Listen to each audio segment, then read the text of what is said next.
Welcome back to linear algebra. Let's jump into Anki. All right. 9 flashcards. What can you say about the number of solutions of a linear system Ax equals b for which the coefficient matrix is invertible? There's exactly one solution, and that is x equals the inverse of A times b. Let A and B be square matrices. State two equations, either of whose validity guarantees that B equals the inverse of A. A times B equals I. B times A equals I. If a certain sequence of elementary row operations reduces an n by n matrix A to the identity matrix I, what effect does the same sequence of operations have on the matrix I? It produces the inverse of A.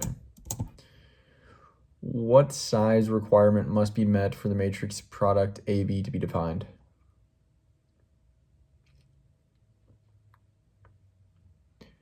Size requirement must be met for the matrix product AB. Oh. The number of columns in A has to be equal to the number of rows in B.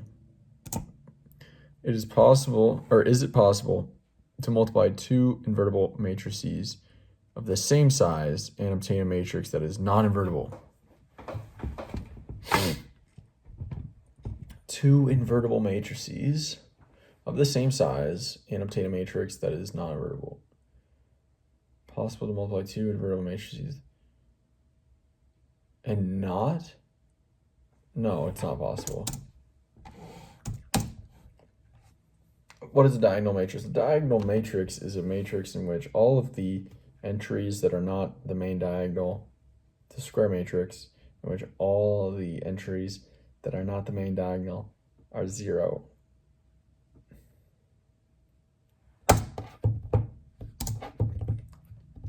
Suppose that A is an invertible n by n matrix and B1, B2, and Bn or .bn are n by 1 column vectors. What information does the reduced row echelon form of the partition matrix pipe A, pipe B1, pipe B2, pipe dots, pipe Bn, pipe provide? Provides the solutions to Ax equals B1, Ax equals Ax equals B2, Ax equals ... Ax equals Bn.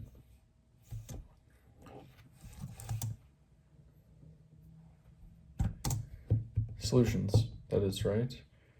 I think that means X. State, yeah, that makes sense, yep.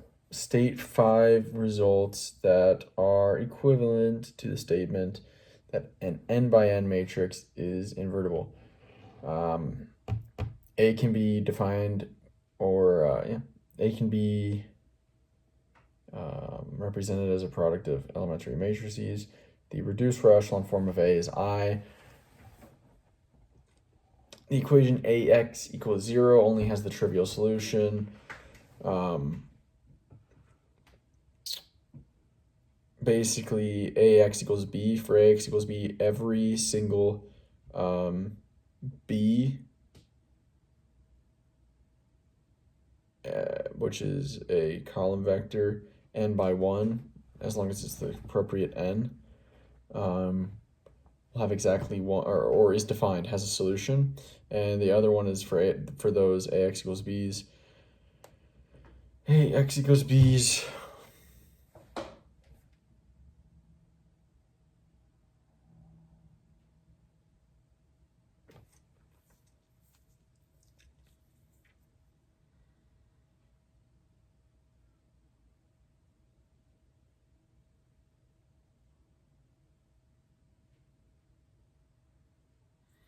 There's exactly one solution for each one. X equals B is consistent for every n by 1 matrix B. Ax equals B has exactly one solution for every n by 1 matrix B. Yeah, that's what I said. Essentially, what can you say about the number of solutions of a consistent system of linear equations? What can you say about the number of solutions of a consistent system of linear equations? consistent system. There's exactly one solution or infinitely many solutions. Okay, there we go. I'm going to. Did we finish the problems? Surely we did. All right, I'm gonna grade what I did from yesterday, and then we'll go from there. All right, we got all the problems from yesterday right, and so I'm gonna continue working through more problems, then I'll be back to recall what I learned, what I did in a little bit. All right, guys, so problems, here we go. I just have not figured out what the skew symmetric. I know what it means. We have the definition of skew symmetric is the transpose equals negative A. But how does a transpose make the main diagonal negative? How does it make anything negative? Unless this is not what negative A is it meaning negative 1 times A.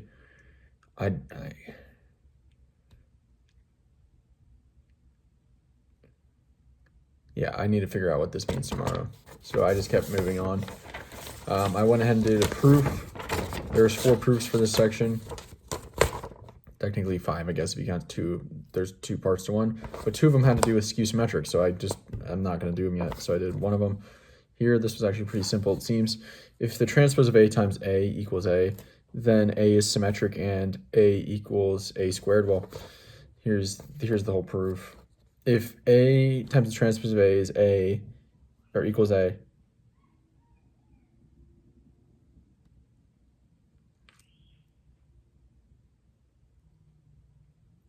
then the transpose of A equals I, because I times A equals A. That's the only way you can get A, I think. If the transpose of A equals I, then A equals I, because transpose of I is I. If A equals I, then A is symmetric and A squared equals A, and A is symmetric. Then A is, I didn't need to say that. So then A is symmetric and A squared equals A. So that was actually a pretty clean proof.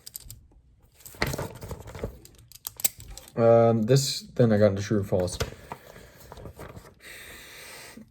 This first one.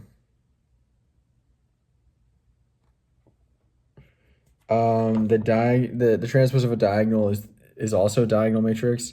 That's true because if you've got a diagonal matrix, that means all entries off the main diagonal are 0, and a transpose does not change the main diagonal, and the rest of the entries are still 0 either way. So the next one, this one was a little confusing. It said an upper triangular matrix, like entries are determined by the entries on or above the main diagonal, and I said true because the way I interpret it is if it's upper triangular, then you know everything below the main diagonal is 0, so those aren't going to determine the entries. You already know they're all 0.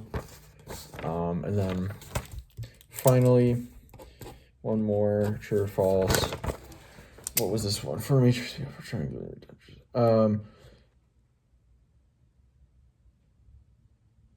This is saying,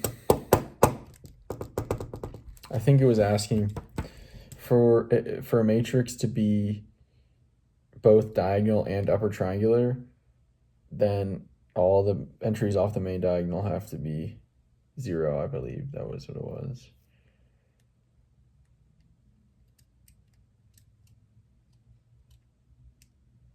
What the? Oh, this is I. A matrix that is both symmetric and upper triangular must be a diagonal matrix. That's true. That's what I was saying. Because, yeah, I already said the zeros, and then diagonal matrix is a matrix that has all entries off of the main diagonal. They are 0. So that's it for today. Tomorrow we'll figure out what's going on with the skew symmetric. Keep doing more practice problems. We're about through a pass of chapter 1.7, first pass. I'm going to do a second pass on this one as well. So talk to you tomorrow. See you.